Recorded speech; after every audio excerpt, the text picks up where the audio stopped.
अस्सलाम वालेकुम, सुबह खैर पाकिस्तान के साथ हाजिर है साइमा अमजद। कैसे हैं आप सब लोग? उम्मीद है जनाब खुशबाश होंगे। A very good good good Monday morning to all of you. और जनाब आज सुबह आप लोगों को कैसा लगा सरप्राइज़?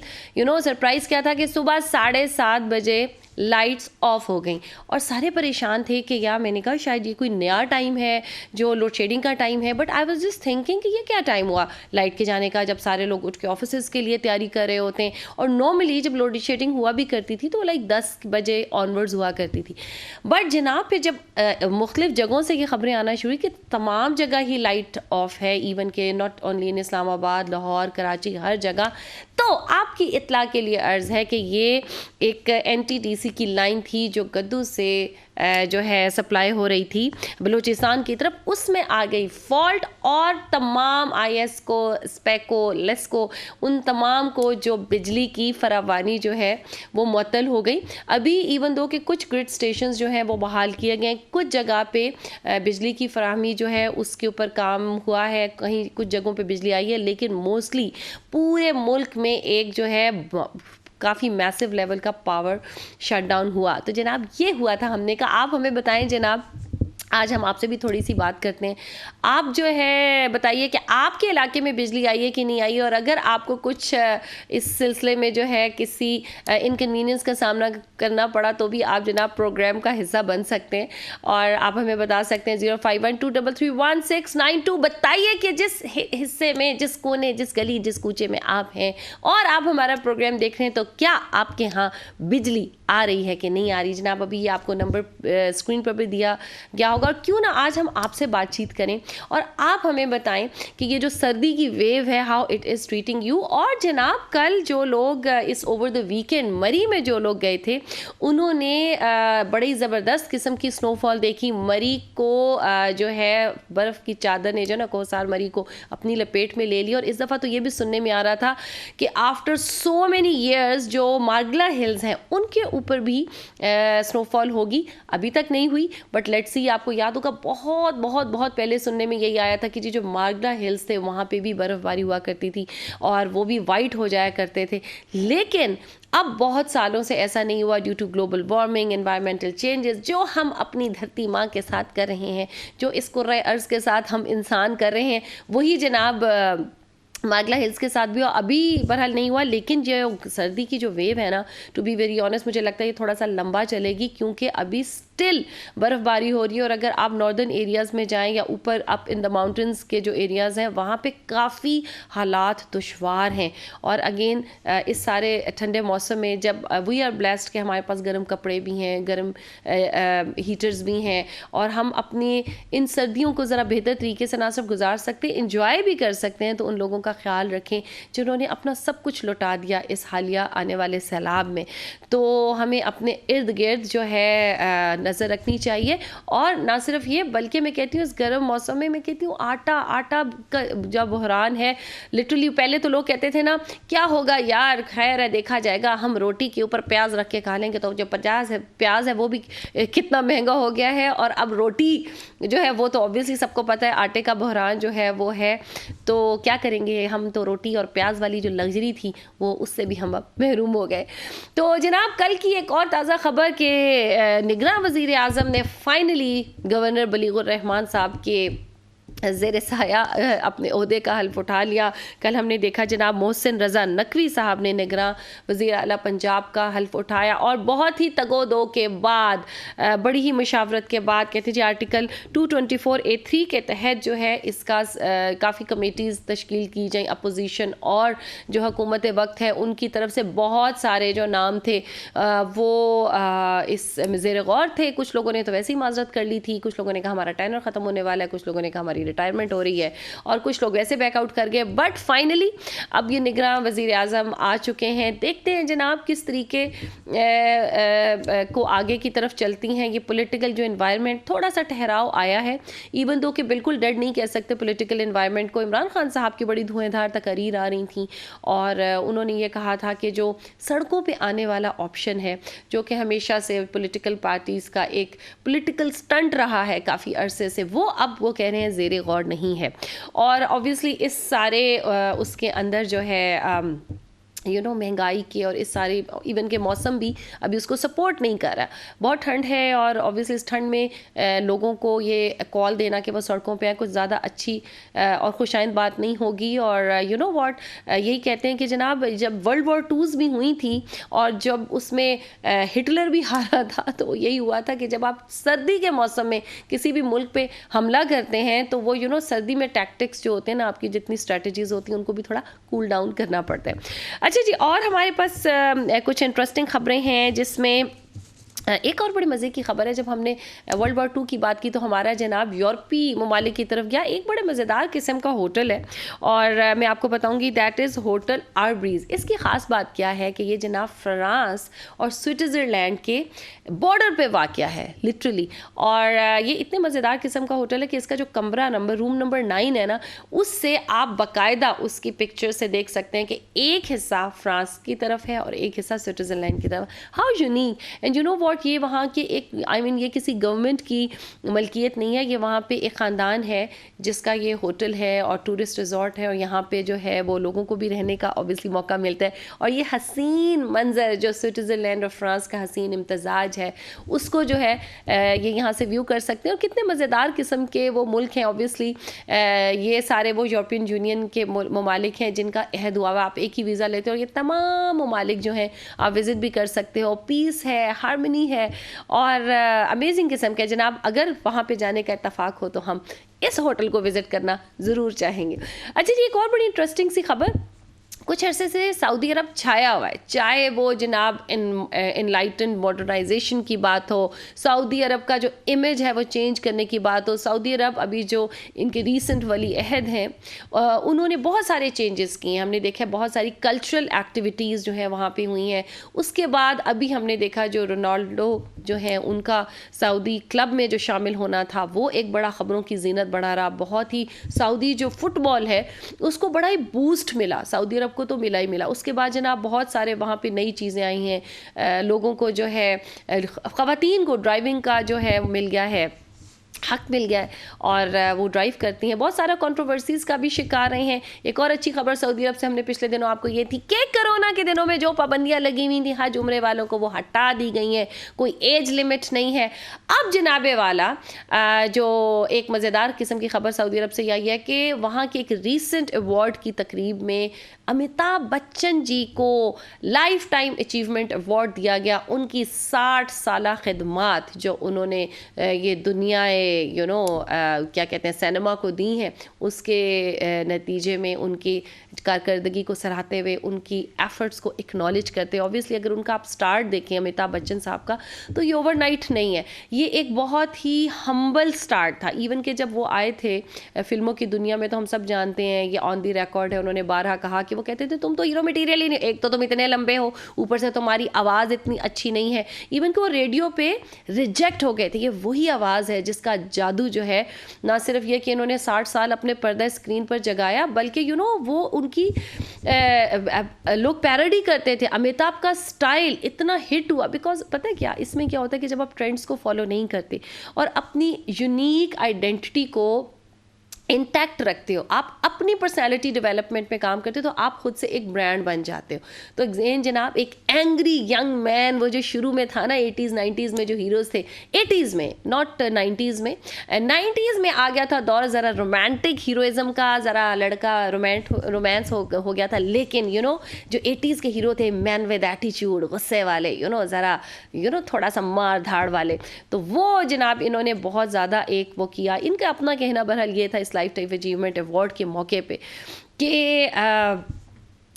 जो सिनेमा है, जो मूवीज़ हैं, जो आर्ट है, ये जो है बाउंड्री लेस होता है, ये किसी बाउंड्री से आज़ाद होता है। ऑब्वियसली जो इनके फैंस हैं वो पूरी दुनिया में, इसी तरह अगर हम अपने लोगों की बात करें, हमारे राहत फ़तेह अली ख़ान साहब हैं, मैडम नूर जहाँ हैं और बहुत सारे हमारे जो हैं दिलीप कुमार थे, उनकी जो मदाह थे वो पूरी दुनिया में होते हैं। इसी तरह आप हॉलीवुड को देख लें, जो है लॉलीवुड को देख लें, हर जगह को देख लें, तो ये हमारी जो बाउंड्रीज़ हैं ये दिलों को करीब लाने का बायस बनते हैं। बट अगेन जनाब एक बड़ी मज़ेदार किस्म की थी। लेकिन जब इस तरह के लोग होते हैं ना, हमें उनकी लाइफ से कुछ सीखना भी चाहिए कि क्या इनकी लाइफ एफर्ट से खाली है, क्या इनकी, और आई मीन इस स्टेज पे भी he has aged so gracefully. अगर आप देखो कि उन्होंने कितनी ग्रेसफुली अपनी एज को जो है वो और अपनी पर्सनैलिटी को साथ साथ ट्रांसफॉर्म किया है। मतलब इस एज में भी वो कितने हैंडसम और इतने डिसेंट और इतने एक बड़े क्रिज्मेटिक पर्सनैलिटी है। तो क्या इससे हमने क्या सीखा कि अक्सर हम लोग यहाँ देखते हैं कि जनाब 30-40 के बाद जनाब गंजे हो गए, पेट बाहर निकला। इन्होंने अपनी पर्सनैलिटी पे काम करना नहीं छोड़ा। अभी भी इस एज में भी, इस उम्र में भी उन्होंने अपनी ज़िंदगी, क्योंकि जब तक ज़िंदगी है जीना है, ऐसा नहीं हम कर सकते कि ज़िंदगी तो हमें मिली हुई लेकिन ज़िंदगी हमें गुजारी। तो बहुत कुछ हम सीख सकते हैं। इट्स नॉट जस्ट एक्टिंग कि हम ट्रेंड्स को फॉलो करें, जब मुझे अमिताभ बच्चन जी ही बनना है। नो, आपको अपनी यूनिक आइडेंटिटी को इंटैक्ट रखना है। और अगेन इनकी जो भी होते हैं, इवन के शाहरुख खान हैं, उनकी लाइफ से हम बहुत कुछ सीख सकते हैं कि कितनी मेहनत उन्होंने कंटिन्यूअसली की है। तो जनाब ये थी कुछ मज़ेदार किस्म की खबरें, और अभी हम चलेंगे एक छोटे से कमर्शियल ब्रेक की तरफ। न्यूज़ ब्रेक है, खबरों से की हेडलाइन सुनेंगे और वापस आएंगे, मिलेंगे कुछ मज़ेदार किस्म के गेस्ट के साथ। तो स्टे विद अस।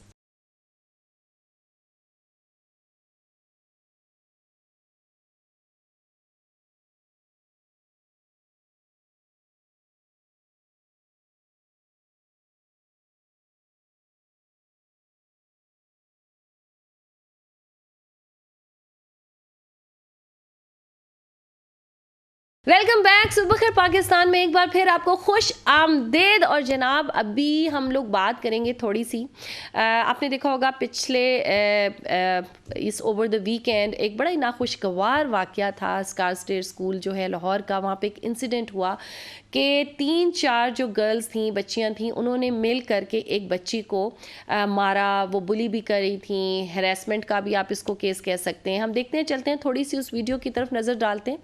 और ये काफ़ी एक एलीट इलाका है जिसका एक बड़ा ही हाई एंड स्कूल है, और इसमें जो बच्चे हैं जो इस सारे वाक़े में जो विक्टिम है वो भी, और जो इस सारे उस प्रोसेस के अंदर जो है, इस सारे वाक़े के अंदर मुलव्वस हैं, वो सब भी ये काफ़ी एलीट क्लास के बच्चे हैं। और हम देखते हैं, थोड़ा सा इस वीडियो पे नज़र डालते हैं और इसके हवाले से फिर हम बातचीत आगे बढ़ाते हैं। जी अच्छा, सही है। अच्छा, वो अभी हम ड्यूरिंग द प्रोग्राम आपको दिखाते हैं। अभी हम चलते हैं गेस्ट के इंट्रोडक्शन की तरफ। हमारे साथ अभी मौजूद हैं, हमें ज्वाइन किया है all the way from Lahore सारा अफजल ने, जो एक बिजनेस कंसल्टेंट हैं, कॉर्पोरेट ट्रेनर हैं, एक ऑथर भी हैं और एक ह्यूमैनिटेरियन भी हैं। अस्सलाम वालेकुम सारा, thank you so much for joining us today. वालेकुम अस्सलाम साइमा, गुड मॉर्निंग। अच्छा जी, सारा सबसे पहले तो आप मुझे ये बताइए कि आपने बुक लिखी है, ठीक है, और मैं आज कुछ बड़े अरसे से बात कर रही थी। आपने लिखा है ह्यूमन रिसोर्स मैनेजमेंट के ऊपर ये बुक है, right? And the biggest resource which we have in Pakistan is human resource. And आपने इसके ऊपर माशाल्लाह से बुक ही लिख डाली, और ये कितना ज़रूरी था। और ये आप क्या समझती हैं कि अगर इस रिसोर्स को हम चैनलाइज कर लें, इसको डायरेक्शन दे दें, तो can we make use of that resource? क्योंकि अभी तक तो हम एक्सपोर्ट ही कर रहे हैं इस रिसोर्स को। बहुत आपने आप क्वेश्चन किया साइमा, बिकॉज यस, इस रिसोर्स को यूज करने के लिए इसे बहुत शिद्दत से ग्रूम करने की जरूरत है। हमारा प्रॉब्लम ही यही है कि हम एज अ सोसाइटी अपने रिसोर्सेज को उस तरह से ग्रूम करके और फिर उनको ऑब्वियसली आगे उस तरह से एक्सपोर्ट तो हम इसलिए करें कि हम उनको उस तरह से अपॉर्चुनिटीज नहीं दे पाते, उनके उन स्ट्रेंथ्स को चैनलाइज नहीं कर पाते। तो बहुत सारे एस्पेक्ट्स दरमियान में आ जाते हैं, सिर्फ सारे रिसोर्स का एक्सपोर्ट और उसका स्किल सेट बीच में नहीं रह जाता। कंप्लीट इंस्टीट्यूशनलाइजेशन की जरूरत है इस सारे पर्सपेक्टिव के अंदर। तो yes, you are very right कि अगर उस रिसोर्स को सही से चैनलाइज कर लिया जाए और डेवलप कर लिया जाए तो वी कैन डू वंडर। अच्छा, देखिए, जब आपने ह्यूमन रिसोर्स मैनेजमेंट की बात की, ऑब्वियसली जब हम बात करते हैं अपनी यूथ की, तो they actually have 65% of our human resource, if not more, क्योंकि हमारी जो ये यंग आबादी है, we are very lucky to have a young population in terms. अभी कुछ दिन पहले आपकी भी नज़र से गुजरा होगा ये जो स्कूल का इंसिडेंट हुआ है, और अब हमने देखा है कि पहले तो हम लोग ये बाहर के जी हाई स्कूल्स की स्टोरीज और वीडियोस देखते थे कि जी वहाँ पे ड्रग्स हैं, हाई स्कूल शूटिंग हो गई, किसी बच्चे ने आके अपनी एंगर मैनेजमेंट इश्यूज हैं। अब यहाँ पे भी इस तरह के वाक़यात तवातर में देखने में आ रहे हैं और अब सोशल मीडिया की वजह से ये हाईलाइट भी हो गया। और लेकिन ये आप मुझे बताइएगा कि क्या वजह है, क्या नॉर्मलसी क्रिएट की जा रही है इसकी कि it's like fine, high schools में ऐसा होता है, हमें इसकी रोकथाम के लिए भी कुछ करना चाहिए? क्या व्यू पॉइंट है जो अभी रिसेंट ये इंसिडेंट हुआ है लाहौर के एक बड़े हाई एंड स्कूल में? बिल्कुल मेरी नज़र से गुजरा साइमा, और प्रॉब्लम की बात यह है कि इसकी शायद नॉर्मलसी नहीं क्रिएट की जा रही। इसको हमारे माशरे के अंदर, तो बाहर तो जो भी होता है सो होता है, हमारे माशरे के अंदर इसको इतनी इम्पोर्टेंस ही नहीं दी जा रही कि इसके ऊपर ठीक करने की भी ज़रूरत है। ठीक है ना, इसको किसी तरीके से ध्यान देने की ज़रूरत है। हम अपने बच्चों को गलत तरीके से कंडीशन कर रहे हैं, चाहे फिर वो पेरेंट्स हैं चाहे वो स्कूल्स हैं। ठीक है, वहां पे अब उनको उस तरह का मैं इस चीज को इस तरह से लेती हूँ कि हमारा जो सोशल फैब्रिक है वो बहुत वीकन होता जा रहा है। तो हमारी सोसाइटल डेवलपमेंट उस तरीके से ऑब्वियसली उसके अंदर बच्चे मेजर पार्ट हैं और वो नहीं हो पा रही है। जब हम अपने बच्चों को बहुत छोटी छोटी सी चीजें, जैसे फॉर एग्जांपल अगर बहुत नॉर्मल घरों के अंदर ये चीज होती है कि अगर कोई बच्चे को किसी बच्चे ने बुली किया है या उसने उसको हिट किया है, तो हम आगे से नॉर्मली रिस्पॉन्स फैमिलीज का ये होता है कि तुमने हिट बैक क्यों नहीं किया, तुम्हारे हाथ में एग्जैक्टली मार खा के आना, मतलब मार के आना, मार खा के मत आना, ये अक्सर माओ का फ्रेज होता है ना। एग्जैक्टली तो ये शर्म का मुकाम बना दिया जाता है उस बच्चे के लिए। अब यही छोटी छोटी चीजें हैं। अब ये स्कूल के इवेंट्स भी उसी तरह के है ना कि आप वो इंटॉलरेंस और वो कल्चर जनरेट कर रहे हो। उन बच्चों की लैंग्वेज देखो, जो लैंग्वेज वो बच्चे इतना ईज के साथ यूज कर रहे हैं, इसका मतलब है कि वो आपकी सोशल फैब्रिक का पार्ट है ना। Exactly. आपके कल्चर के अंदर, आपके घर के कल्चर के अंदर या कहीं पे वो बच्चे ये लैंग्वेज सीख रहे हैं और इतने तवातुर से इस्तेमाल कर रहे हैं। ठीक है, फिर दूसरी चीज देखती है बहुत छोटे छोटे से इंसिडेंट्स में, देखो कि when a kid is called, like कोई उसको किसी बच्चे को ओए मोटू कह के बुलाता है या कोई किसी को चश्मिश कह के बुलाता है, एज पेरेंट्स हम वो इग्नोर कर देते हैं। बिल्कुल बिल्कुल। या बच्चों की बातों को क्यूट समझ के हंस पड़ते हैं। तो हम वो तरबियत नहीं कर रहे। स्कूल्स के अंदर भी अगर आप मतलब इस तरह की बातें करते हैं तो फेलो किड्स भी इजी समझा जाता है कि फेलो किड्स को आप बड़े आराम से बुली कर लो, और फिर इसी तरह से ये बच्चे बड़े होते होते बिगर बुलीज बनते हैं, क्योंकि किसी ने उनको ये रियलाइज ही नहीं कराया कि वो गलत हैं। बिल्कुल। अच्छा सारा, आप हमें ये बताइए, अगर हम इसको ज़रा थोड़ा ब्रॉडर पर्सपेक्टिव में देखें तो आप थोड़ा सा डिफ्रेंशिएट, बिकॉज आप इस चीज़ में ऑब्वियसली आपकी बड़ी नोहा है, आपका ह्यूज प्रोफाइल है, कि अगर हम बात करें specifically intolerance, bullying and harassment, how do you differentiate and rate these things separately? अच्छा साइमा, इनटॉलरेंस तो सिंपली एक ऐसी चीज होती है कि आपके अंदर अनविलिंगनेस है किसी दूसरे इंसान के बिलीव्स को, उसके बिहेवियर्स को, उसके व्यूज को समझने के लिए या कबूल करने के लिए। आपको ये लगता है कि जो मैं हूं वही ठीक है। ठीक है, सो आप किसी की राय को अपनी राय के ऊपर फौकियत नहीं देते, आप इनटॉलरेट करते हो। और जब ये बढ़ती जाती है तो फिर ये इस तरह से होता है कि जैसे फॉर एग्जांपल आप ये कहते हो कि जी फॉर एग्जांपल हम रिलीजियस टॉलरेंस की बात करते हैं या पॉलिटिकल की बात करते हैं, तो हम कहते हैं कि जी जो मेरा लीडर है वही ठीक है, जो बाकी करते हैं वो। हमारे माशरे में ये आप इसको रिलेट कर सकते, दैट इज इनटॉलरेंस। ठीक है, हैरासमेंट इज जब आप किसी को बिलिटल करते हो, किसी को थ्रेटन करते हो अपने किसी एक्शन से, अपने किसी एक्ट से, जब आप लोगों को नीचा दिखाने की, उनको अंडरमाइन करने की कोशिश करते हो, तो फिर आप उनको हैरास कर रहे होते हो। ठीक है, अब हैरासमेंट की बहुत सारी आगे टाइप्स हैं, उन पे बाद में बात करते हैं। बुलिंग इज एग्रेसिव बिहेवियर, जिसके अंदर आप जानबूझ के किसी को रिपीटेडली किसी को डिस्कम्फर्ट में लेके आते हो, किसी को इंजर तक कर सकते हो। सो बुलिंग इज काफी एडवांस फॉर्म ऑफ, आप इस तरह से कह सकते हो कि bullying is the very advance form of harassment. ठीक है ना, तो फिजिकल भी हो जाती है, कई दफा वर्ड्स के थ्रू भी होती है, आप फिजिकली भी बुली कर सकते हो। सो अगर किसी को हर्ट कर रहे हो, किसी को इंजर कर रहे हो, सो दिस इज बुलिंग। अच्छा, अगर हम हैरेसमेंट को ज़रा फर्दर उसमें जाएं कि bullying is one form of harassment also, but इसमें आप जो है इसका एक्सटेंट और नेचर डिफरेंट है, हैरेसमेंट को आप कैसे डिफाइन करेंगे? Because it again is a very wider, you know, it has a very huge and wider spectrum. बिल्कुल। अच्छा, अगर हम एट ब्रॉडर स्पेक्ट्रम ले लें तो 4 से 5 तरह की टाइप्स होती हैं हरासमेंट की, जो कि वर्ल्ड वाइड इनके बारे में बात की जाती है। सबसे पहले तो हम बात करते हैं पर्सनल हरासमेंट के बारे में। ये वो जो चीजें होती हैं, कोई भी ऐसी कम्युनिकेशन जो कि अनडिजायर्ड हो, जो कि किसी इंसान को फियर में लेके आए या किसी की परफॉर्मेंस को नीचा दिखाने के लिए हो, तो ये पर्सनल लेवल हैरासमेंट कहलाई जाती है। उसके बाद फिर एक होती है जिसको हम कहते हैं एथनिक या रिलीजियस या पॉलिटिकल हैरासमेंट। वहां पे अब आप देख लो, दिस इज कई दफा जब ऑब्वियसली अगर तो होता है ना, हमारे यहाँ पे किसी कम्युनिटी को लेके जोक बन जाता है, ठीक है, या फिर पॉलिटिकल अफिलिएशंस के ऊपर आप लोगों को डिस्टर्ब करते हो या किसी के सेक्ट के ऊपर कमेंट कर देते हो, और वो काफी ऑफेंसिव कमेंट होते हैं। मैं इसको बहुत उस तरह के एग्जैक्ट वर्ड नहीं ले रही, ऑब्वियसली आई नो के मीडिया रिक्वायरमेंट्स होते हैं, लेकिन ये चीजें अगर आप इन वर्ड्स को लिंक करते जाओ तो आपको पता लगेगा कि ये कितने सीरियस ऑफेंसेस बनते हैं, और इनकी बेसिस के ऊपर इवन लोगों के मर्डर्स तक होते हैं। ठीक है, तो ये इतनी सिवियर फॉर्म ऑफ हैरेसमेंट है। ठीक है, फिर आती है आपकी जेंडर बेस्ड हैरेसमेंट, जिसके अंदर हमारे ऑपोजिट जेंडर को आप स्टेयर कर रहे हैं, उनकी तरफ एडवांसेस कर रहे हैं, चाहे वो आप जुबान से कर रहे हैं, चाहे वो आप फिजिकल हो रहे हैं, चाहे किसी भी तरह से, तो that is gender based harassment. फिर एक होती है इसको हम कहते हैं प्रेजुडिस या stereotyping based, discrimination based harassment, जिसके ऊपर आप अनवांटेड कमेंट्स लोगों को दे रहे होते हैं और थोड़ी सी जरा डेरोगेटरी सेंस के अंदर आप चले जाते हैं। And then comes the bullying, जो कि अब बुलिंग हमारे कल्चर के अंदर इतनी एम्बेड हुई हुई है। बच्चों की तो आपने वीडियो शेयर की, बच्चे एक दूसरे को कर रहे हैं, ऑफिसेज में लोग एक दूसरे को बुली कर रहे हैं, रिलेशनशिप्स में स्पाउसेज एक दूसरे को बुली कर रहे हैं, पेरेंट्स अपने बच्चों को बुली कर रहे हैं।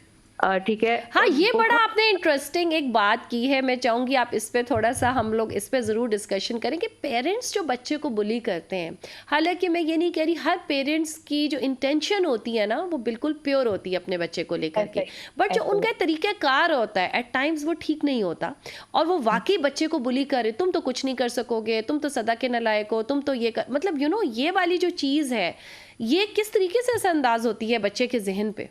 बच्चे का तो पूरा देखो, पेरेंट्स वो चीजें जहां से आप शुरू से सब कुछ सीख रहे हो, आप उनको अपना सब कुछ समझ रहे हो, और वही लोग अगर आपको अंडरमाइन करना शुरू कर दें कि तुम ये नहीं कर सकते, तो फिर इसका मतलब है कि आपने तो शुरू नो से कर दिया ना, कितने नेगेटिव बेस से आपने उस चीज को स्टार्ट किया है। सो पेरेंट्स का इतना इम्पोर्टेंट रोल है कि अगर अब वो कह दें कि मेरा बच्चा ये कर सकता है और उसको इनकरेज करने की तरफ जाते हैं, तो किड्स डू वंडर्स।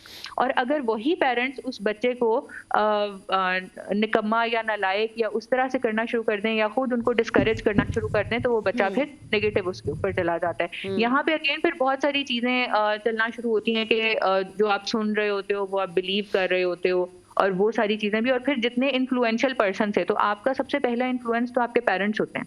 बिल्कुल। ठीक है ना, अच्छा, तो सारा मैं आपसे चाहूंगी कि आप थोड़ा सा ये भी रोशनी डालें, अभी जैसे ये एक वाकया हुआ है, अब इस सारे वाकये में जो बच्चे इन्वॉल्व हैं, दोनों तरफ के, जो अब्यूज़र्स हैं वो भी और जो विक्टिम है वो भी, वो 14, 15, 16 साल के बच्चे हैं, और ऑब्वियसली इस चीज़ को बड़ी ही सेंसिटिविटी के साथ टैकल करना चाहिए, बिकॉज उन सारे बच्चों का फ्यूचर है, विक्टिम का भी और अब्यूज़र्स का भी। एज अ सोसाइटी अब आप देखें, ट्विटर के टॉप ट्रेंड में ये रहा, और उसमें हर बंदे ने नेगेटिविटी में अपना जो शेयर था ना वो दिल खोल के डाला, बहुत बुरे अलकाबात से नवाजा गया उनको भी। अच्छा, फिर एक व्यू पॉइंट ये भी सामने आया कि that was a reaction, because पहले कुछ विक्टिम ने ऐसा कुछ किया, कोई ऐसी हरकत कोई हो गई जो नागवार घुस गई उसको, क्योंकि थ्रू आउट उसमें हम देख सकते हैं कि वो ये कह रही हैं कि सॉरी बोलो।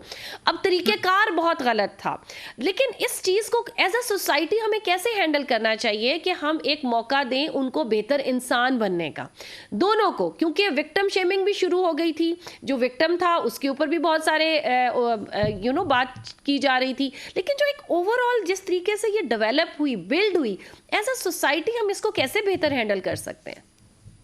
देखिए साइमा, सबसे पहले तो अगर एक चीज मैं इसको ना थोड़ा पिछले स्टेप से शुरू करती हूँ, इस इवेंट के होने से पहले से अगर हम बात करें, बिल्कुल, तो एक माइंडसेट हमारा जो होता है ना, मेरा हमेशा से बात ये होती है कि कोई चीज हो गई है उसके कॉज पे, रूट कॉज पे जाना चाहिए। तो हमारा जो कॉज होता है वो ये होता है कि मैं खुद आपको एक इंसिडेंट बताती हूँ जिसमें मैंने विटनेस किया कि एक मदर को बुलाया गया उसके बच्चे के बिहेवियर के लिए, ठीक है, and the exact wording was कि बच्चा है ऐसे, ये एक वर्ड्स ही तो बोले हैं, अब्यूज ही तो किया है, कौन सा जान ले लिया है। मतलब आप इतना इसको सीरियस क्यों ले रहे हैं? सो बिल्कुल। अब आपने क्या किया, आपने उस बच्चे के लिए वो एक प्रेसिडेंट सेट कर दिया कि अच्छा अगर तुमने इट्स जान ले ली ओके। तो वो होगा, अदरवाइज दिस इज ओके। इतना एग्रेशन जायज है। सही। ठीक है। अब ये मदर ने सिर्फ अगर स्कूल अथॉरिटीज के सामने ये बात की है, तो वो मदर ने घर पे बच्चे के साथ क्या क्या वर्ड्स यूज किए होंगे और उसने उसको किस तरीके से टैकल किया होगा या कैसे डील किया होगा, that is a complete other story, जहाँ से फिर उस बच्चे के दिमाग के अंदर वो चीजें आती हैं और फिर यही बच्चे बड़े होकर फिर उसी तरह के बुलीज बनते हैं। ठीक है। एग्जैक्टली। तो जो मैंने बिल्कुल शुरू में वर्ड्स यूज किए थे कि हमारा सोशल फैब्रिक वीक हो रहा है, तो वो ये चीज वहां से लिंक कर रही है। ठीक है। और दूसरी चीज ये है कि अब देखो आपके स्कूल्स के अंदर भी और आपके इंस्टीट्यूशन के अंदर भी अगर इस एक स्पेसिफिक इंसिडेंट को देखें, तो इस इंसिडेंट के ऊपर जितनी आगे लीगल वो चल रही है, डिबेट चल रही है और वो उनकी बेल हो रही है और वो सारा कुछ हो रहा है, तो अगेन आपके पास ऐसा कोई सिस्टम तरीके से डिफाइंड नहीं है जो कि उस तरीके बच्चों को जुवेनाइल सिस्टम के अंदर उस केस को एड्रेस करे। बच्चे की बेल हो गई है और उनके ऊपर अब वो एक क्लियर विजिबल वीडियो है। नहीं, लेकिन अभी आप मुझे ये बताएं ना, देखिए वो उस बेल के ऊपर बहुत सारे सवाल हो रहे हैं कि जी बेल क्यों हुई। अब आप एग्जैक्टली उनसे गलती हुई है बहुत, लेकिन क्या sending them to jail is the only option and is that the right option? Because जो हमारी जेल्स हैं उनके हालात हमें पता है, ये कोई अमेरिका की, न्यूयॉर्क की जेल नहीं है। एग्जैक्टली मैं यही बात कर रही थी कि वो बेल होने का वो लिंकेज ही यही है ना कि जुवेनाइल सिस्टम वीक है आपका। अगर उस बच्चे की ग्रूमिंग होती और वो एक कंसेप्ट ही आ रहा है कि जी उन बच्चों की बेल हो गई है तो आपने जेल अवॉइड कर दिया। लेकिन एक्चुअली अगर आपका सिस्टम इंटैक्ट हो तो उस सारे सीन के अंदर उन बच्चों की किसी तरीके से साइकोलॉजिकल डेवलपमेंट होती है और उनको किसी तरीके से उनकी कोई थेरेपी की जाए, उनको मैंडेटरी थेरेपी सेशंस डाले जाएं बाहर। फिर यही चीजें होती हैं ना जो जुवेनाइल सिस्टम उनका है, वो फिर बच्चों की साइकोलॉजिकल अपग्रेडेशन करते हैं, वो उनकी थेरेपीज होती हैं। ठीक है। उस चीज को एड्रेस किया जाता है। सोशल मीडिया पे जलील करना तो इज नॉट अ सोल्यूशन। ठीक है। जो लोग कर रहे हैं वो भी उन बच्चों ने क्या उसको इग्नोर कर देना है या उसके थ्रू ट्रॉमा में आना है। क्योंकि हम लोग वो सारे लोग जो है ना, चाहे विक्टिम और अब्यूजर्स, उन सारे बच्चों को हमें ये एहसास होना चाहिए कि वो यूथ है, they are like in their teenagers. ठीक है। और हम उनको एक मेंटल हेल्थ के वो जो है ना उनकी प्रॉब्लम्स क्रिएट करें, चाहे वो सारे जिसने अब्यूज किया वो भी और जो विक्टिम है वो भी। एग्जैक्टली बिल्कुल इसी तरह से है। सो इस चीज के लिए प्रॉपर एक सिस्टम होना चाहिए। जब बच्चे इस तरह की चीजें कर रहे हैं तो फिर उनको प्रॉपर थेरेपी सेशंस, उनके लिए वो सारा सिस्टम डिफाइन होना चाहिए। उनको अडल्ट्स की तरह से उस तरह से नहीं ट्रीट करना चाहिए। और अडल्ट्स भी एक्चुअली जो आपके हमारे कितने ऐसे प्रिजन्स हैं जहाँ पे इस तरह की कोई एक्टिविटी होती है कि आप उनको थेरेपी सेशंस प्रोवाइड कर रहे हो गवर्नमेंट के पेरोल के ऊपर, जो कि सारी दुनिया के अंदर होता है। तो वहां पे मैं फिर सिस्टम डेवलपमेंट की बात करती हूँ कि ये वो जगह है जहाँ पे सिस्टम को स्ट्रीमलाइन करने की बहुत शदीद जरूरत है अगर हम एज अ सोसाइटी इंप्रूव करना चाहते हैं। अच्छा, अब एक चीज मुझे ये बताइएगा सारा, क्या आप ये समझती हैं कि जो इस तरह के बच्चे हैं जो एग्रेसिव, ऑब्वियसली ये फर्स्ट टाइम तो नहीं हुआ होगा, ये तो इंसिडेंट होता है जो एक इवेंट होता है जो हाईलाइट हो जाता है, बट कुछ रेड फ्लैग्स होते हैं जो टीनेजर्स शो कर रहे होते हैं और पेरेंट्स टीचर्स उनको इग्नोर भी कर रहे होते हैं। क्या आप समझती हैं कि जो इस तरह के बच्चे हैं उनकी एक जो है थेरेपी का सेशन होना चाहिए और उनको काउंसलिंग की बहुत ज्यादा जरूरत है और काउंसलिंग से चीजें बेहतर की जा सकती हैं? चाहती हूँ कि हमारे मीडिया के ऊपर जिस तरह से आप आज ये टॉपिक लेके इस पे डिस्कशन कर रही हैं, अवेयरनेस फैला रहे हो ना, तो हमारे मीडियाज के ऊपर इस चीज को बड़ा रिस्पॉन्सिबली शेयर करने की जरूरत है। हमारे कल्चर के अंदर इस चीज को इंपॉर्टेंस ही नहीं दी जाती कि अगर इस तरह का कोई रेड फ्लैग आ रहा है तो वो या तो बच्चे की बदतमीजी पे कंसिडर कर दिया जाता है और उसको फोर्सफुली इंसान का बच्चा बनाने की कोशिश की जाती है, सीधा करने की कोशिश की जाती है, जबकि उसके साइकोलॉजिकल प्रॉब्लम्स को अंडरस्टैंड करने की कोशिश किसी के जहन में भी नहीं आता कि ये कोई साइकोलॉजिकल इशू हो सकता है। और अगर किसी के जहन में आ जाए तो फिर उसको ट्रीटमेंट की तरफ नहीं लेके जाया जाता, क्योंकि हमारे यहाँ आज भी अनफॉर्चुनेटली उसको पागलपन ही समझा जाता है, उसको टैबू समझा जाता है। सो वो एक कल्चर डेवलप करने की जरूरत है। हमारे जितने भी मीडिया पेरेंट्स हैं, कोई हमारे ड्रामाज हैं, या क्योंकि हमारी नेशन ऑब्वियसली लोग मेजॉरिटी ऑफ लोग मॉर्निंग शोज ड्रामाज, तो इन जगहों के ऊपर इन टॉपिक्स को मजीद डिस्कस करने की और उसको स्ट्रीमलाइन करने की जरूरत है कि ये ओके दिस इज नॉर्मलाइज करने की जरूरत है। सही, बिल्कुल। अच्छा, मैं इसको थोड़ा-सा करूँगी टीनेजर्स के, जब हम इश्यूज़ की बात कर रहे हैं, हमने हैरेसमेंट की भी बात की, बुलिंग की भी बात की, बट इट इज़ इंटॉलरेंस की जब हम बात करें तो एक और जो बहुत मेजर चीज़ नज़र आ रही है वो है एंगर मैनेजमेंट। एंगर मैनेजमेंट के बहुत सारे इश्यूज़ हैं और इसको भी ज़ाहिर है इसी चीज़ से रिलेट किया जाता है सारा कि नहीं, एज ऐसी है, उसकी उम्र ऐसी है, बड़ा हो रहा है। लेकिन क्या हम इसको थेरेपी से, काउंसलिंग से एंगर मैनेजमेंट की भी कुछ टेक्निक्स बता सकते हैं अपने स्कूलों में, कॉलेजों में, ताकि अगर कुछ, और ऑब्वियसली इंटॉलरेंस ही is directly related to anger management issues. Intolerance result करती है एंगर इश्यूज के अंदर, क्योंकि ऑब्वियसली दिस इज योर, जैसे मैंने पहले कहा था कि this is your unwillingness to accept someone else's views ना। आपके अंदर ये आप टॉलरेट ही नहीं करते कि मेरे ऊपर भी किसी और का व्यू हो सकता है। तो बिल्कुल। आप कहते हो जी मैं ही सही हूँ और सामने वाला गलत है। आप अपनी ही चीज को ओके कर रहे हो और सामने वाले को एक्सेप्ट नहीं कर रहे हो। और यही चीज जब बढ़ती जाती है और फिर आपका कल्चर उस तरह से उस चीज को सपोर्ट कर रहा है कि हर जगह के ऊपर आप उस एक हजूम को और उस एक चीज को देखते हो, आप ट्रैफिक सिग्नल्स के ऊपर इंटॉलरेंस देखते हो, लोगों के टेम्परामेंट इश्यूज वहां पे होते हैं। लेकिन और इसके अलावा जो हमने कुछ अनफॉर्चुनेट इंसिडेंसेस ऐसे देखे सारा, जैसे कि वो श्रीलंकन के साथ हुआ, मैनेजर के हुआ, कि पूरे जत्थों ने एक तरीके से एक्ट किया। आई मीन उस जगह पे लगा वो ये failed as a nation, as a society, इन मतलब एक सीरियस किस्म का एथिकल डायलेमा है जो हमारी सोसाइटी फेस कर रहे हो। तो अगेन ये रेड फ्लैग्स हैं कि पूरे के पूरे हजूम में कोई एक बंदा भी ऐसा नहीं था जो उसको अपोज करता या उसको बुरा समझता, बट एक अपोज करने वाले होते हैं ना, वो उसी हजूम के अंदर शिकार हो जाते हैं। एक्चुअली प्रॉब्लम ये होता है कि हम लोगों ने हम अपनी इंटॉलरेंट थिंकिंग के अंदर इतने बढ़ गए हैं कि हम उस एक चीज को भूल जाते हैं कि आपका जो स्टार्ट ऑफ अगेन कोई भी रिलीजन टॉक है या कोई भी ऐसी चीज है, तो दैट इज बेस्ड ऑन कि आप किसी के ऊपर फोर्स नहीं कर सकते। बिल्कुल, ठीक है, ये तो अल्लाह ताला कुरान में खुद कह देते हैं ना कि आप कोई जबर नहीं कर सकते, फोर्स नहीं कर सकते। तो हम उस एक थॉट से हट के हम सिर्फ अपने कल्चरल बायसेस के अंदर रह जाते हैं। हम अपनी टॉलरेंट थिंकिंग के अंदर इतने बढ़ जाते हैं कि हम राइट एंड रॉन्ग को सेपरेट नहीं कर पाते। ट्रू, बिल्कुल। हमारा जो डायलेमा चल रहा है शुरू से लेके अब तक। सारा मैं चाहूंगी, वक्त हमारे पास बिल्कुल महदूद है थोड़ा सा। अब ऑब्वियसली इसके बाद जब हमने सोसाइटी की बात की, टीनेजर्स की बात की, तो मैं चाहूंगी कि जरा कॉर्पोरेट और ये जो हमारा एम्प्लॉयमेंट सेक्टर है, इसके अंदर भी तो हैरेसमेंट और बुलिंग होती है। वो किस किस्म की होती है? मैं कहती हूँ कि उसके ऊपर भी थोड़ी सी बात जरूर हमें करनी चाहिए। बड़ी शदीद होती है। इसको डिस्कस करते हैं। दो चीजें हैं साइमा, दो पर्सपेक्टिव्स में इस पे बात करूंगी। एक तो हमारा कल्चर, क्योंकि हम काफी डिस्कशंस करते हैं वुमेन एम्पावरमेंट के ऊपर भी, और वर्ल्ड वाइड एक फिनोमेना चल रहा है कि फीमेल्स को उस तरह से इक्वल अपॉर्चुनिटीज नहीं मिलती। ठीक है, तो वहां पे वर्क प्लेस बुलिंग के पर्सपेक्टिव में एक कल्चर चल रहा है मैंसप्लेनिंग के नाम से। और this is not only in Pakistan, this is a world wide issue के men are given more importance at work. वही बात मैंने कही और वही बात किसी साहब ने कही, तो उसमें साहब वाली बात को ज्यादा इम्पोर्टेंस और वेटेज दिया जाएगा। ठीक है, तो ये कल्चरल बायस है, ईगो इश्यूज हैं। For example reporting to a female boss. ठीक है, काफी इशू बन सकता है। मीटिंग के अंदर men very easily snub women. ठीक है, and that is not me who is saying it, there are world wide researches कि अगर आप एज अ फीमेल वर्कर अगर आप किसी चीज पे अपसेट हैं और आप किसी चीज को नहीं ठीक समझ रही हैं और आप उस पर रिएक्ट कर रही हैं, तो आपको कहा जाता है मैम आप ओवर सेंसिटिव हो रही हैं।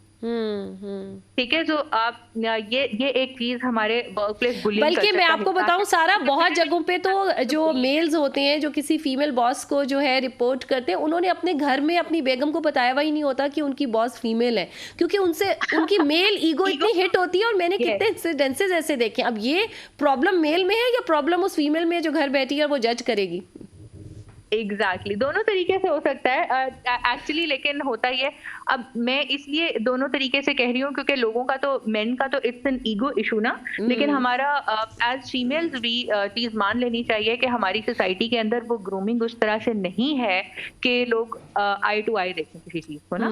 तो उसके बहुत सारे सोशल कॉनोटेशंस और निकल आते हैं और फीमेल्स फिर उस तरीके से डील कर रही होती हैं या टॉन्ट्स जा रहे हैं। बिल्कुल बिल्कुल। अच्छा, मैं बहुत बहुत शुक्रिया सारा, आपने आज हमें ज्वाइन किया और काफ़ी आपके से जो है सैर हासिल गुफ्तगू रही। मैं चाहूँगी जाते जाते आप हमें कुछ टिप्स देके जाएं कि रादर देन इग्नोरिंग ये जो हमारे सारा हमारे साथ नहीं है, उनसे रब्ता हमारा जो है मुनक़ता हो गया। अच्छा चलिए सारा, thank you so very much. और आज चूंकि पूरे मुल्क में एक पावर शटडाउन की सी कैफियत है, तो बड़ी अनप्रिडिक्टेबल सा आज हमारा भी प्रोग्राम रहा। राब्ते जुड़ रहे हैं, राब्ते टूट रहे हैं। अभी हम चलते हैं जनाब एक छोटे से कमर्शियल ब्रेक की तरफ। जब ब्रेक से वापस आएंगे तो जनाब बात करेंगे कुछ स्मॉल एंड मीडियम इंडस्ट्रीज़ की तरफ के जो हालात हैं आजकल मुल्क की इकोनॉमी के साथ। तो मिलते हैं एक छोटे से ब्रेक के बाद एक अमेजिंग से गेस्ट के साथ। हमारे साथ रहिएगा। See you after the break.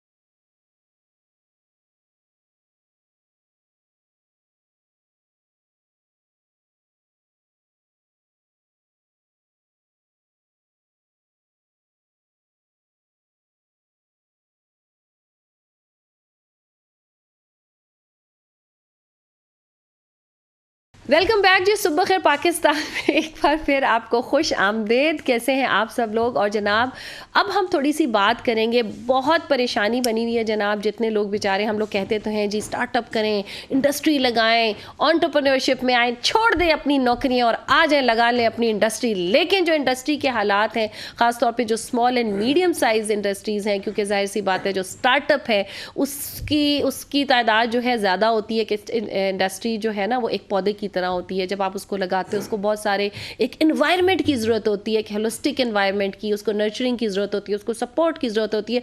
फिर कहीं जाके वो इंडस्ट्री एक तनावर दरख्त बनती है कि आपको उसका फल खाने का मौका मिलता है। आजकल जनाब क्या हालात हैं इंडस्ट्री के, उसी सिलसिले में हमने कहा दावत दी है जनाब। हमारे बड़े ही मुअज़्ज़ज़, बड़े ही प्यारे हमारे मेहमान हैं तारिक जदून साहब, प्रेसिडेंट हैं chamber of small and medium industries के, एक एंटरप्रेन्योर भी हैं। और इनकी जो सबसे बड़ी और ख़ास बात है वो ये बड़े डाई हार्ड डिवोटेड पर्सनैलिटी हैं। When ever he is doing, इनको जो ये ओहदा मिला है, विद ओहदा और विदाउट ओहदा, क्योंकि मैं इनको वैसे भी जानती हूँ, बड़े ही रिलेंटलेसली और टायरसली ये लोगों के लिए, इंडस्ट्री के लिए ना सिर्फ ये कि काम करते हैं बल्कि एज अ मसीहा भी मौजूद होते हैं लोगों का हाथ थामने के लिए, उनको मुश्किल से निकालने के लिए। अस्सलाम वालेकुम तारिक जदून साहब, सबसे पहले तो जनाब बहुत बहुत शुक्रिया। एंड यू नो व्हाट, मैंने आपकी तारीफ में ना कलमात थोड़े कम हैं, आप मुस्तहिक हैं इससे बहुत ज़्यादा, क्योंकि कुछ लोग होते हैं जो बड़े अनसंग हीरोज़ होते हैं ना इंडस्ट्री के लिए, कि आप जो है माशाल्लाह से इतने डिवोशन के साथ काम कर रहे हैं। लेकिन एक बात और भी है, आपका दिल तो बड़ा दुखता होगा जब इंडस्ट्री के ऐसे हालात जो है देखते होंगे, क्योंकि करना तो आप बहुत कुछ चाहते होंगे, लेकिन आपकी भी तो एक हाथ आपके भी बंधे हुए हैं कुछ जगहों पे। बिस्मिल्लाहिर्रहमानिर्रहीम, शुक्रिया मिस साइमा।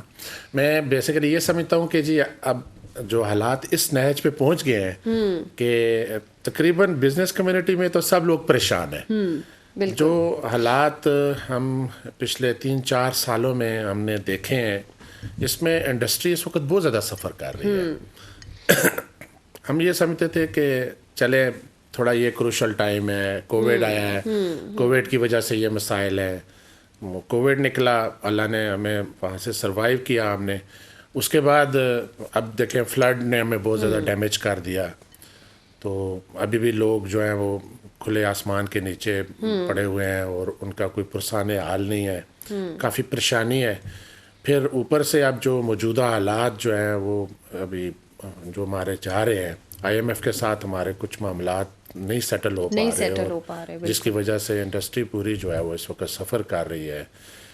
मैं ये समझता हूँ कि हमारे जो बड़े हैं उनको बैठ के इसके ऊपर इनिशिएटिव लेना चाहिए और सबको मिल जाना चाहिए, मुल्क की खातिर मिल जाना चाहिए। लेकिन देखें क्या इनिशिएटिव लेंगे, मसला यही कि वही IMF के प्रोग्राम में जाना था, आपने देखा होगा जी मिफ्ता इस्माइल साहब का जाना, फिर इसहाक डार का आना। जबकि इसहाक डार साहब जब आए थे आपने देखा था फौरी तौर पे रुपए की कदर में कुछ इजाफा हुआ था, डॉलर नीचे गिरा था, कुछ मिरेकलसली, या वो वैसे ही आर्टिफिशियली क्रिएट किया गया था आवाम को जो है सुख का सांस दे। उसके बाद फिर वही हालात है, आर्टिफिशियली था। देखें, अगर ये हम तो ये समझते थे कि हमने वेलकम किया है साख डार साहब को कि जी वेल एक्सपीरियंस है, जादू की छड़ी थी उनके पास जो खो गई है। हमने तो उनको वेलकम किया था कि जी उन्होंने पहले भी मुल्क के लिए डिलीवर किया है और डिलीवर कर पाएंगे। मगर हम हैरान है कि इस वक्त क्यों नहीं उनसे हो रहा। और अच्छा, इसमें तारिक साहब एक बहुत बड़ी राय ये है कि देखिए कुछ सख्त और मुश्किल फैसले लेने हैं। जाहिर है अगर हम IMF के प्रोग्राम में जाएंगे तो महंगाई बढ़ेगी, उनकी शराइत बड़ी सख्त है। एक पॉलिटिकल गवर्नमेंट जो है वो ये सख्त फैसले नहीं ले पा रही, और कुछ लोगों का ये कहना था कि जी निगरान सेटअप आए जो इकोनॉमी को ठीक करे, वो सख्त फैसले ले, एंड देन अगर हम इलेक्शंस में भी जाते हैं तो क्यों नहीं। बट इस सारे सिनेरियो में आपको पता है कि अगर हम ये वाली चीज ऑप्शन भी नहीं है, क्योंकि ये फिर उनका फेलियर हो जाएगा, कुछ लोगों के पॉलिटिकल कैरियर्स खत्म हो जाएंगे। इस सारी चीज में सफर कर रही है इकोनॉमी, सफर कर रहा है आपका मुल्क, सफर कर रही है आपकी इंडस्ट्री। मैं तो ये समझता हूँ कि इस वक्त हमारे मुल्क में ठीक है, इन्होंने आके जो मौजूदा गवर्नमेंट है, फेडरल गवर्नमेंट, इन्होंने मुश्किल फैसले किए भी हैं कुछ, जिससे थोड़ी बेहतरी भी आई। हम डिफॉल्ट की तरफ बहुत तेजी से बढ़ रहे थे, वहाँ पे ब्रेक लगी है। और अच्छा, ब्रेक लग गई है? ब्रेक उम्मीद तो है कि लग गई है इंशाल्लाह, और आगे बेहतरी की उम्मीद भी है। मगर उसके साथ साथ जो इंडस्ट्री सफ़र कर रही है वो तकलीफ दह बात है। LCs नहीं खुल रही, लोगों के माल डैमेजेस पड़ रहे हैं उनको, कंटेनर के ऊपर माल कंटेनर्स खड़े हैं पोर्ट के ऊपर। ये परेशानी वाले हालात तो ये हैं कि अब आम ताजर देखें ना, ये गवर्नर स्टेट बैंक चंद दिन पहले उधर गए हैं कराची चैम्बर ऑफ कॉमर्स में, तो वहाँ के बिजनेस कम्युनिटी ने चाबियाँ उनके हवाले कर दी हैं कि जी हम नहीं चला सकते, आप ले लें। तो अब देखें ऐसे हालात तो हमने कभी भी नहीं देखे पहले, इससे पहले मुल्क में। तो गवर्नमेंट को संजीदा कोशिश करनी चाहिए कि मुल्क जो है इस वक्त हम इकानमी हमारी बहुत डाउनफॉल है, और हमें इसके ऊपर बेहतर से बेहतर इनिशिएटिव लेने चाहिए, और ये हंगामी बुनियादों के ऊपर ये काम करने की ज़रूरत है। अच्छा, कुछ आपने सजेशंस दी, आपकी माशाल्लाह से बड़े आपके वफ़द जाते रहते हैं, आप लोग बिजनेस डेलीगेशंस भी लेकर के जाते हैं। अभी रिसेंटली आपने तमाम चैम्बर्स की एक जो कॉन्फ्रेंस है उसको होस्ट किया, जिसमें तमाम जो चैम्बर्स थे जो कि हब होते हैं, एक समझ लें एक प्लेटफॉर्म होता है, अंडर एक अम्ब्रेला होती है तमाम एंटरप्रेन्योर्स के लिए अपने रिस्पेक्टिव रीजन्स में, उनके सरबराहान की एक कॉन्फ्रेंस भी मुनक्किद हुई। तो क्या की टेक आउट्स थे उन कॉन्फ्रेंसेस के, किस चीज़ पे इत्तफाक हुआ? देखिए, एक तो हमने ये चार्टर ऑफ इकानमी का जो है ना प्लान था कि हमने इस चार्टर ऑफ इकानमी करनी है हर हाल में, ज़रूरी और है। मैं इसमें समझता हूँ कि Rawalpindi chamber of commerce and industry को ये क्रेडिट जाता है कि उन्होंने ये इनिशिएटिव लिया, और पाकिस्तान भर के चैम्बर्स के प्रेसिडेंट्स को यहाँ इस्लामाबाद में इकट्ठा किया। एक 2 रोज़ा कॉन्फ्रेंस थी सरीना होटल में। उसके बाद उन्होंने अपना जितना भी चार्टर था वो तैयार करके सदर पाकिस्तान को पहुँचाया है, और उनके साथ इस मामले में पेशरफ्त तो नहीं हुआ इंशाल्लाह। तो मैं ये समझता हूँ और उसके क्या कुछ पॉइंट्स अगर आप बताना चाहें कि वो जो चार्टर ऑफ इकोनॉमी आप लोगों ने डिज़ाइन किया है उसमें कुछ अगर चीदा चीज़ें हों। बुनियादी तो ये था ना कि जी सब इस वक्त जितनी हमारे स्टेक होल्डर्स हैं उन सबको एक प्लेटफॉर्म पे आ जाना चाहिए। मुल्क इस मुतमल नहीं हो सकता कि हम आपस में जब तक यूनिटी नहीं होगी, और इंडस्ट्री जो सफ़र कर रही है, इकानमी चलेगी तो मुल्क का पिया चलेगा। अब यहाँ पे देखें ना बहुत सारे जो इंडस्ट्रीज़ हैं वो बंद हो रही हैं, लोग अपना बिजनेस छोड़ के बाहर की तरफ कुछ लोग जा रहे हैं, और डॉलर मिल नहीं रहा मार्केट में, और ये चीज़ें तो बिजनेस फिर कैसे जो है ना फ्लरिश करेगा। तो अब आप देखें कि उसके जो सीधा पॉइंट, तो जो मेन फोकस था हमारा वो इस चीज़ के ऊपर था कि चार्टर ऑफ इकानमी करनी चाहिए। अपोजिशन को और गवर्नमेंट को एक पेज पे आना चाहिए, जितने स्टेक होल्डर्स हैं वो एक पेज पे आ जाएं और सब लोग मिल जाएं। तो हमने तो इस चीज़ की रिक्वेस्ट की है बिजनेस कम्युनिटी ने कि हम इसमें जितनी हमसे कुर्बानी मांगेंगे हम भी देंगे। ये कुर्बानी तो बेचारी अब बिजनेस कम्युनिटी और क्या देगी, आप मुझे ये बताएं। अब मैं चाहूँगी कि कुछ हालात अब बिजनेस कम्युनिटी का भी देखें। ये जो LCs का एक इशू है जो अब खड़ा हुआ है, और इसके लिए बहुत सारे वफ्द भी गए हैं, स्टेट बैंक के आपने कहा उनको चाबियाँ भी दे दी, तो क्या इसमें कुछ पेशरफ्त हुई है? नहीं, अभी तक तो कोई पेशरफ्त नहीं है। LCs नहीं खुल रही, माल नहीं आ रहा ना। अभी तो सुना है कि आने वाले वक्तों में पाम ऑयल भी नहीं मिल रहेगा, मेडिसिन वाली जो फैक्ट्रीज हैं उनका रॉ मटेरियल नहीं मिल रहा। तो क्या जितनी ये हालात की जो संगीनी है, इसकी सेंसिटिविटी का अंदाजा हो रहा है हुकूमत वक्त को? आप पिछले दिनों देखें पैनाडॉल की मेडिसिन की कितनी प्रॉब्लम थी। अच्छा, प्रॉब्लम मुझे लगता है क्रिएट भी कर दी जाती है कई दफ़ा कि वो लोग धड़ाधड़ उसको स्टॉक करना शुरू कर देते हैं। बस ये तो पैनाडॉल भी, थायराइड भी, और जो कुछ एसेंशियल मेडिसिन हैं, ब्लड प्रेशर, शुगर की भी सुना था कि जी ये सब जो है शॉर्ट होने लगी हैं। उसकी बुनियादी वजह यह है ना कि देखें हमारे मुल्क में ये हमें थोड़ा एजुकेशन की भी वो कमी है कि अगर कोई चीज़ थोड़ी सी शार्ट होती है तो उसको हम बल्क में क्वांटिटी में ख़रीदना शुरू कर देते हैं। ऐसा नहीं होता, मतलब है कि वो जो जिसकी ज़रूरत है उतनी चीज़ वो ले। बाकी जो है देखें मेडिसिन के ऊपर आपने बात की, इस वक्त बिल्कुल सही बात आप कह रहे हैं। हमारी गवर्नमेंट कहती है जी कि आप एक्सपोर्ट को बढ़ाएं और इंपोर्ट को कम करें, ट्रेड डेफिसिट है। अब उसको इंपोर्ट कैसे कम होगी और एक्सपोर्ट कैसे बढ़े? मैं चैम्बर ऑफ स्मॉल ट्रेड का प्रेसिडेंट होने के साथ साथ मैं रावलपिंडी में एक मशहूर मार्केट है चाइना मार्केट में, उसका भी प्रेसिडेंट हूँ। अब वो चाइना मार्केट टोटल बेस कर रही है इंपोर्ट के ऊपर, ठीक है। अब 1500 से अबव मेरे शॉपकीपर हैं, उनके साथ कोई 10,000 फैमिलीज का बिजनेस है वहाँ पे। अब हम कहते हैं कि इंपोर्ट, अब टोटल तकरीबन इस वक्त जो है अब वहाँ की जो प्रोडक्ट हैं वो बहुत कम क्वांटिटी। अच्छा, वो चाइना मार्केट जिसकी आप बात कर रहे हैं ना, वो वैसे अब वो रही भी नहीं, जो किसी की कुछ किसी दौर में उसका एक बड़ा एक नाम था, बड़ी वहाँ की क्वालिटी थी, लेकिन आहिस्ता आहिस्ता क्वालिटी ने भी और चीज़ों ने भी सफर किया वहाँ। नहीं, क्वालिटी तो अब भी माशाल्लाह वहाँ पे बहुत अच्छी है, बहुत अच्छी क्वालिटी है। और माशाल्लाह जो हमारे रेट्स हैं वो मार्केट से बहुत मुनासिब हैं। और हमारे यहाँ मैं आपको बताऊंगा वहाँ पे डेकोरेशन, क्रॉकरी, इलेक्ट्रॉनिक्स, शूज़, कपड़ा, ये जो चीज़ें वहाँ पे मिल रही हैं। और स्पेशली जो लेडीज़ कपड़े हैं रॉ मटेरियल में, उसमें क्रिंकल है, शेफून है, ग्रिप है, through out Pakistan China market से जाती है, पूरे पाकिस्तान में।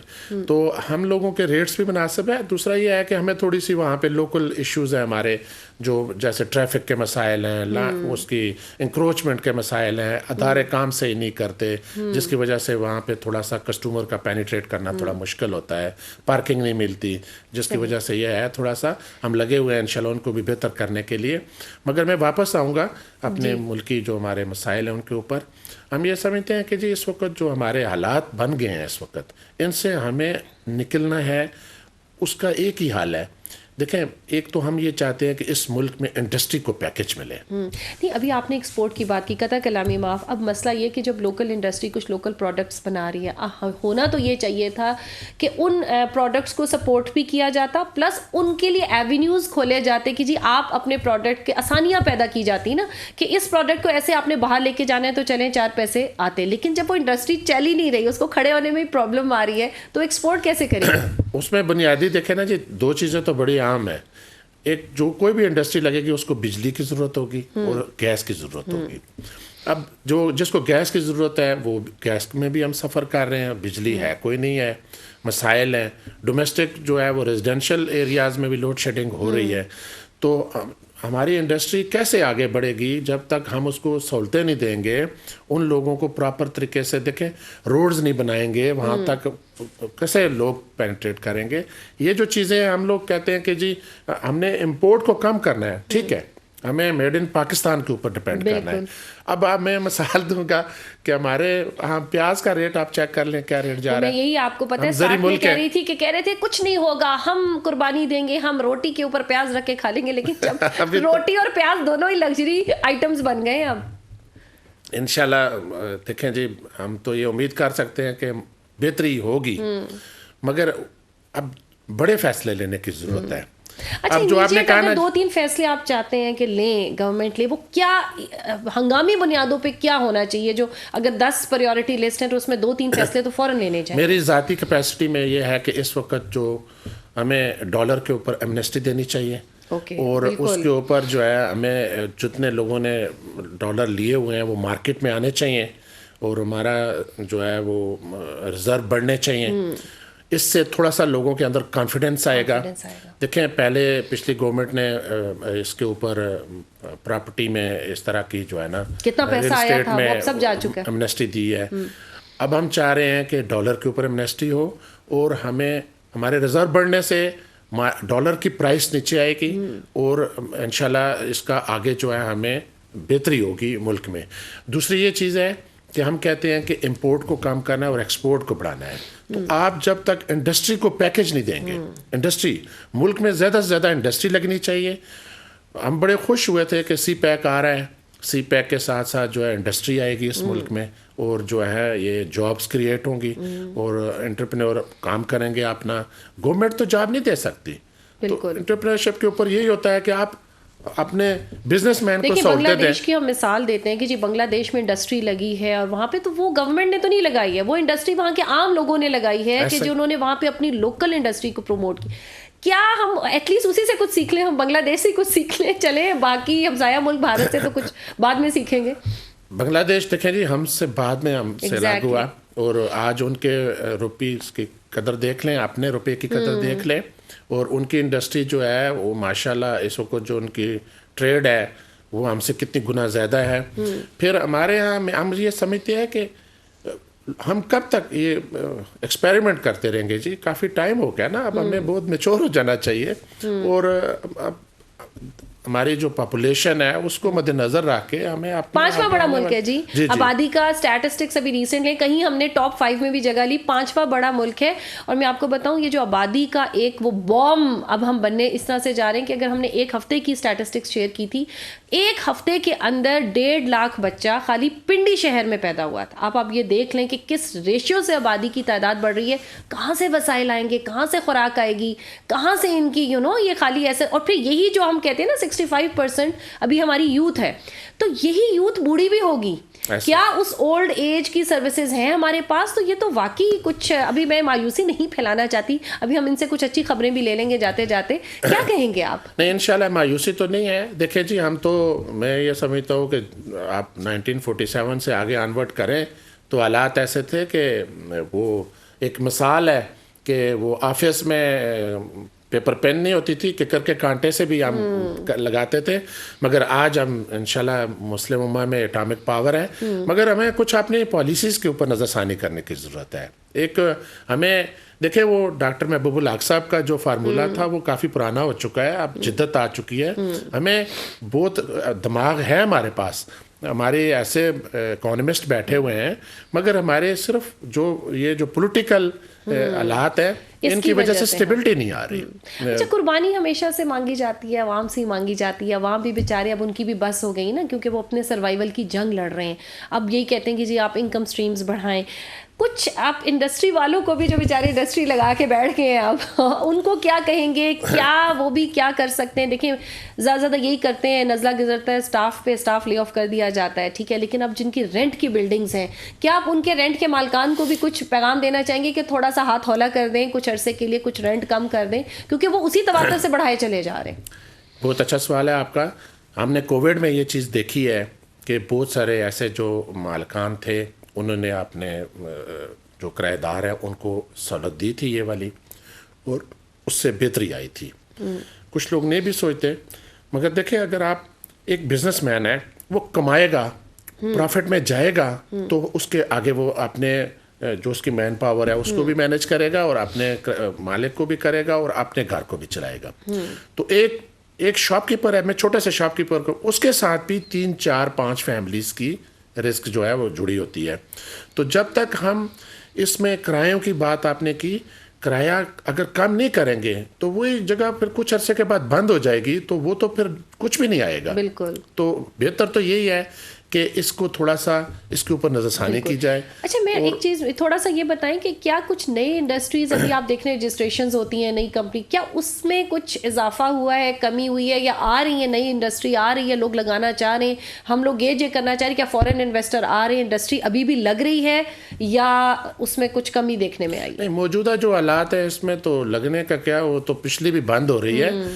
ये तो जब तक हम कह रहे हैं ना, चार्टर ऑफ इकानमी के ऊपर क्यों सब जितने भी हमारे चैम्बर्स हैं, उन सब की एक ही डिमांड है कि चार्टर ऑफ इकानमी करें।